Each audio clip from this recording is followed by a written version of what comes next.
We're sitting with Mitch in his office in the dungeon at home. He hasn't been out of this room in 3 weeks. Well, I used the bathroom. Apparently he bathes once in a while. Yeah. All right. The next book, where did you get the idea from? Well, the idea has basically been germinating in my mind for a while. It has to do with time.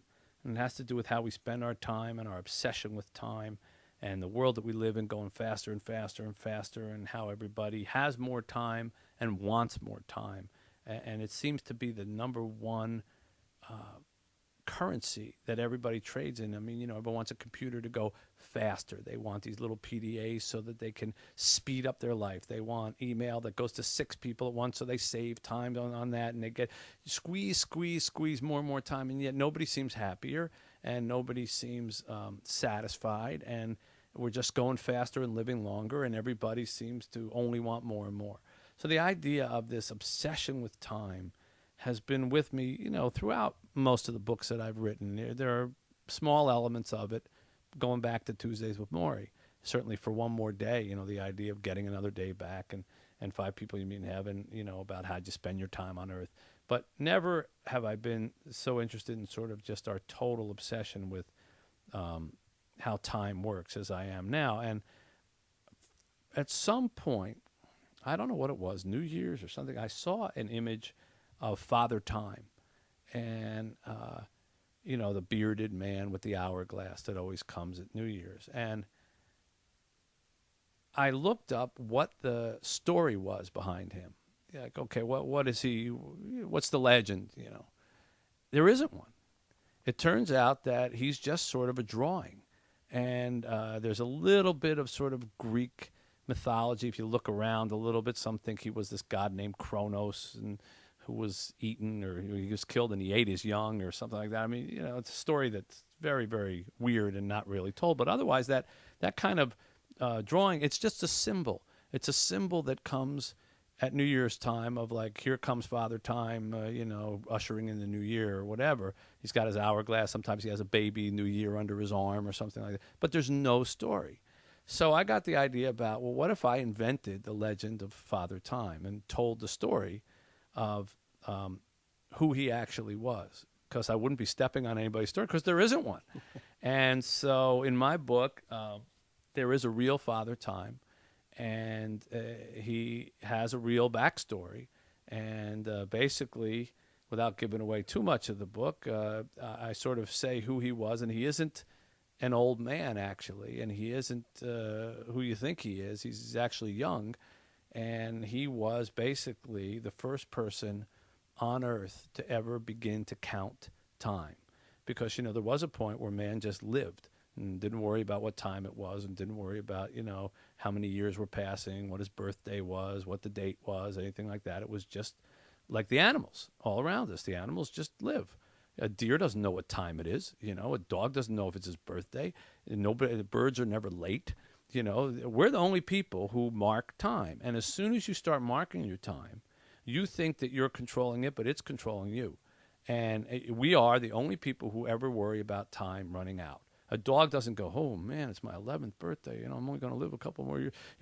Deer don't. As much as animals have instinctive fears, none of them are about time running out. We're the only ones. And he was the first person on earth to begin to count time. And as a result, everything that followed, everything, all the way up to our iPhones, is his fault and his consequence. And it sort of follows the story of how the punishment that he got, and why he did what he did, and what his view on time would be if he were here now. So that's sort of as much of a tease as I can probably give at this point. Can we assume there's some humor in it as well as some life lessons, so to speak? Yeah, there's a lot of humor because, it's a big fish out of water story. I mix time zones. It's also first time I've ever written about a teenager.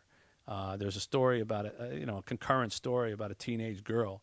And it's actually been fun. I have a lot of teenage nieces, and I've listened to them for years, and listened to their dialect and their speech patterns and everything. And I've actually been able to use the way that they talk, and it's kind of funny. So for me, I'm always writing about old men, and students, and I have a teenage girl. It's kind of, and she has a crush on a boy, and so it's kind of an interesting juxtaposition. But it's a very magical novel, and it takes place over all kinds of centuries, way back in time and modern time, and there's a magical hourglass and all that. So, it's a big in scope story, but it still has a pretty simple, basic message about what the real value of time is supposed to be, and whether we're supposed to be counting it the way we are, or whether we're supposed to just be enjoying it. There's kind of two different approaches. Are you pretty much done feeling any sort of pressure with your next book release? No, I feel pressure every minute of the day. As I'm sitting and talking to you, I'm going, we have to finish this because I got to get back to work. Is it pressure because of the deadline? Yeah. And is there any pressure hoping people are going to love it? Oh, to be a success? Yeah. Sure. You'd be lying if you said there wasn't. But,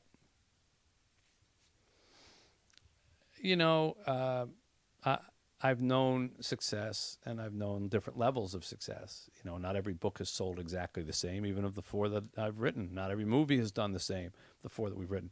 And so, once you have a variation, once one doesn't sell quite as much as the other one, or one sells more than another, you realize it's all an up and down thing. And that shouldn't be why you're writing anyhow. And I'm talking to you about it, and I'm enjoying talking to you about it, and you're one person. And if I run into one person after the book comes out who wants to talk to me about it, I'll enjoy talking to them. The fact is, you can have the same enjoyment just sitting and talking to one person about a book that you wrote as you can talking to 100,000 people in an interview, or 1 million people on television, or 2,000 people in an auditorium. You just have to understand that it's not about size or success. It's about if you had a story to tell and you told it. And if you're publishing a book, you can hold it in your hand, and you can flip the pages, say, this is a book I wrote. I'm going to put it on the shelf. One day, my nieces, nephews, grandchildren, whoever they are going to read it. And, that has to be enough. And it is. For me, it is. It is. I'll just be happy when it's finished.